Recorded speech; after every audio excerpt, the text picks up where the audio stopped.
Kata Allah, lihat, innallaha yaghfirudz dzunuba jami'a. Orang punya banyak dosa pun segunung, selaut, sesamudra, aku akan ampuni kalau dia datang kepadaku.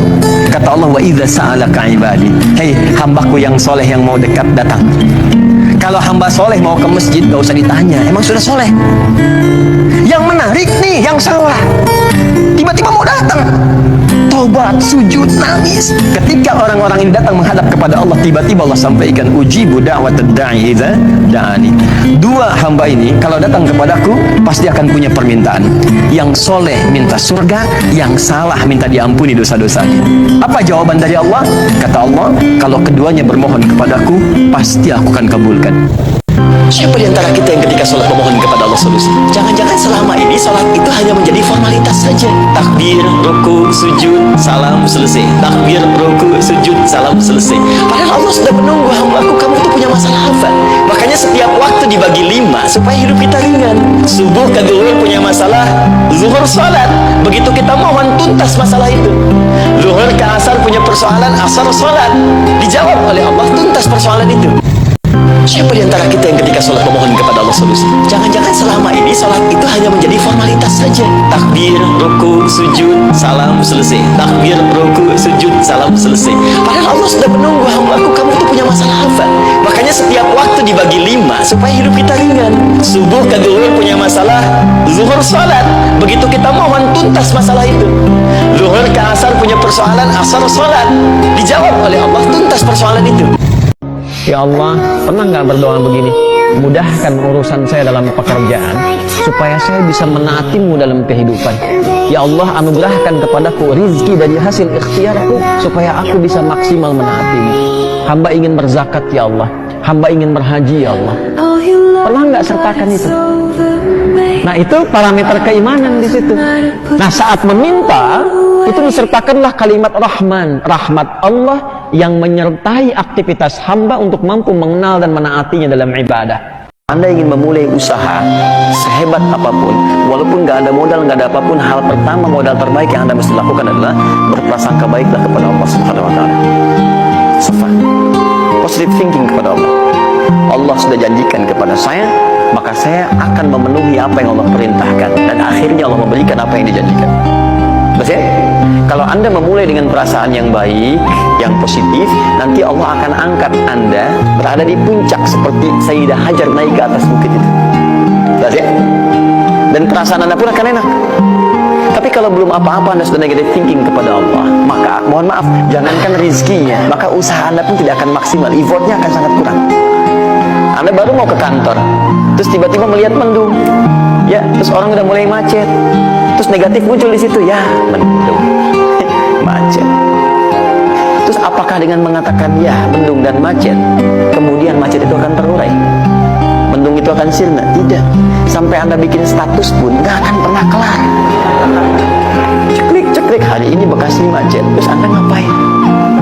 Jadi kalau Anda mau mengawali sesuatu, maka positive thinking kepada Allah. Bismillah.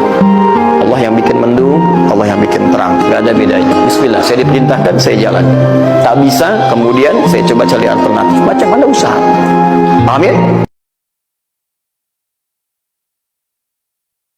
Siapapun yang melangkahkan kakinya, dia berangkat dari manapun asalnya, menempuh perjalanan dengan tujuan untuk belajar, mau ngaji tidak yang lain, bukan untuk selfie, bukan untuk foto-foto, bukan hanya untuk menggambarkan saya jumpa ustadz bikin status, tapi tujuannya betul-betul untuk belajar. Dia datang untuk belajar, dia rekam pun untuk belajar, dia foto pun dia tebarkan untuk menenangkan hatinya supaya belajar.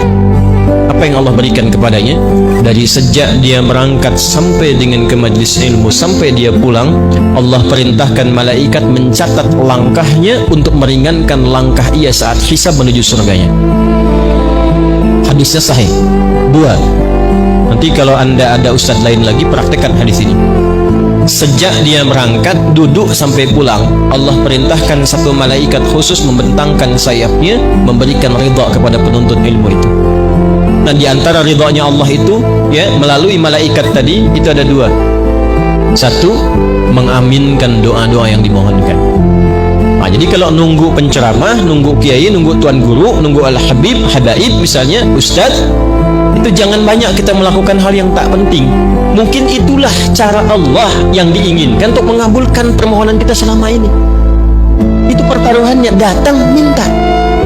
Mungkin itu yang menjadikan doa Anda cepat terjawab dalam keadaan berdiri ingin belajar, gelap-gelapan ingin mencatat. Itu mahal sekali, mahal. Di posisi itulah justru aminnya malaikat itu cepat diberikan bagi orang-orang yang serius mendapatkan ridha Allah Subhanahu wa taala. Yang kedua, ridhanya malaikat itu juga berarti permohonan kepada Allah ampunan dari semua dosa-dosa yang pernah dikerjakan penuntut ilmu itu. Karena itu jangan lihat siapa yang datang, bersihkan niatnya. Anda pernah mencuri, pernah mabuk, ya, pernah berbuat maksiat yang lainnya. Allahu Akbar. Kenapa kok tiba-tiba Anda bisa datang ke sini? Kan bisa mencari tempat yang lain. Mungkin itulah caranya Allah ingin mengampuni dosa-dosa yang pernah kita perbuat. Ya. Karena itu menarik nih, kenapa pencuri sendal bisa datang ke masjid? Kenapa tiba-tiba ada orang pengen nyuri kotak infak di masjid? Sekarang ganti cara berpikirnya. Kenapa kok diarahkan ke masjid? Mungkin itulah cara Allah ingin merubah kebiasaannya, mengampuni dosanya, menghilangkan sifat maksiatnya sebelum wafat ia kembali kepada Allah Subhanahu wa taala. Keburukan yang dikerjakan oleh orang tua sepanjang masih ada anak yang diasuh, itu hati-hati, anak bisa mendapatkan bagian buruknya. Walaupun di akhirat hisabnya masing-masing, di dunia dampaknya sampai. Ya, makanya saya tuh sering katakan, tolong para ayah, para ibu bertutur yang baik, berperilaku yang baik.